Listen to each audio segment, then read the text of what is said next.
ஸ்கூலில் வந்து இங்கிலீஷில் பொறுத்த வரைக்கும் நிறைய எக்ஸிபிஷன் இது மாதிரிலாம் நடத்தி அந்த குழந்தைகள ஆரம்பத்துலேருந்தே எல்கேஜி யூகேஜிலேருந்தே இங்கிலீஷில் பேச வைக்கிறாங்க. ஒவ்வொருத்தருக்கும் கொடுத்த ஒரு சப்ஜெக்டை வந்து அவங்க இங்கிலீஷில் பேசுகிறாங்க.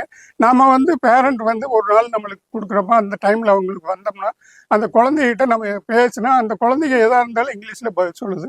உண்மையில் அது ரொம்பவே பாராட்டக்கூடியது. என் பேரன் இப்போ 2ஆம் வகுப்பு படித்தாலும் 2ஆம் வகுப்பு ஆங்கில பேப்பர் கொடுத்தா தரவாக தயக்கம் இல்லாமல் நல்லா படிக்கிறான். ஆசிரியர் பணி அறப்பணி, அது அந்த பணிக்கே உன்னை அர்ப்பணி என்று சொல்லி கேள்விப்பட்டிருக்கேன். அதே மாதிரி ஒவ்வொரு ஆசிரியரும் அவங்க எந்த ஒரு மெசேஜ் நம்ம போட்டாலும் ஒரு சந்தேகம் ஒரு டவுட்னாலும் எப்பவுமே அதாவது அவங்க பள்ளிக்கூடத்துக்கு போன உடனே அந்த வேலை முடியறது இல்லை. திரும்பி நம்ம ஏன்னா அவங்க வீட்டில் இருக்கிற நேரத்தை அவங்கள கூப்பிட்டு நம்ம கேட்க முடியும். அந்த மாதிரி கேட்டோம்னால எந்த ஒரு முக சுழிப்பும் இல்லாமல் நல்லபடியாக எங்களுக்கு பதில் கொடுக்குறாங்க. அதன் மூலமும் நாங்கள் வந்து எங்கள் குழந்தைகளை நல்லபடியாக கொண்டு வரக்கு வசதியாக இருக்குது.